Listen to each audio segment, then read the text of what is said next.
Good evening, I'm Ben Mankiewicz. Happy Easter to those who celebrate. If you don't celebrate Easter, perhaps you're celebrating Bill Ryan's birthday.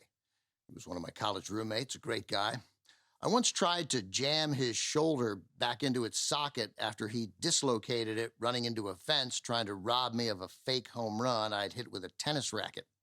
I shoved pretty hard to get it back in place, but we couldn't get his shoulder back, likely because it turned out he hadn't dislocated his shoulder. He'd broken his collarbone.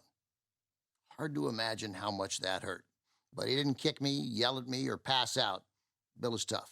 Happy birthday. Also, sorry. Tonight on TCM, we're observing Easter with two films, one very much on theme, the other just because Easter sounded nice in the title. We'll start with the latter. From MGM in 1948, Judy Garland and Fred Astaire sing and dance to the music of the great Irving Berlin in Easter Parade. For the younger members of our audience, the tradition of an Easter parade started in New York in the 1870s as an excuse for churchgoers to sort of show off their Sunday best, their most fashionable clothes. Then it kind of morphed into an all-inclusive fashion parade with lots of bonnets. But this is not about an Easter parade. Fred Astaire plays a dancer whose partner, romantically and on stage, dumps him for a solo career the day before Easter. To salvage his self-esteem, Astaire decides to prove he can be a success without her, picks a new protege, that's Judy Garland, and vows he can turn her into a star before the following Easter. Seems hard to believe, but Easter Parade is really the only Judy Garland-Fred Astaire movie, the only time they sang and danced together on screen. But if you only get one movie together, get Irving Berlin to write the music.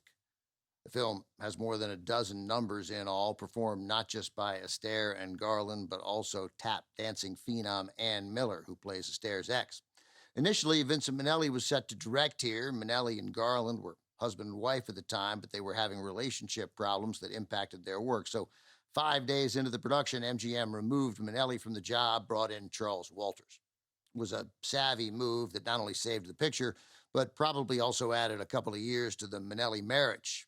Garland and Minnelli remained together for another 3 years, though they never worked together again. From 1948, also with Peter Lawford, this is Easter Parade.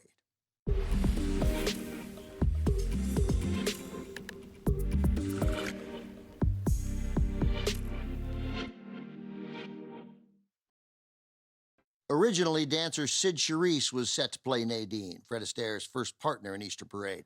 But a leg injury forced her to withdraw from the project, giving a new MGM signee, Ann Miller, her first major part.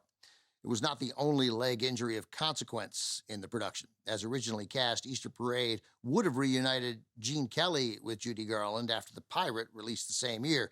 But just before shooting started here, Kelly broke his ankle.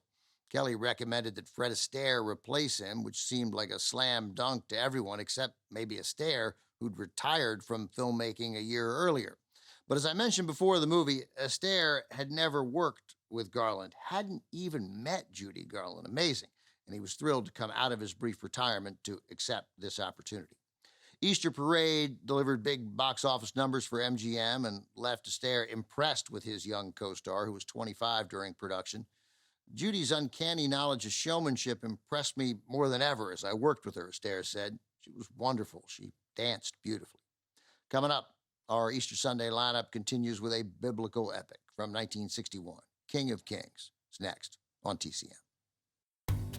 Next on TCM, King of Kings, then Battling Butler, and later, Blow Up.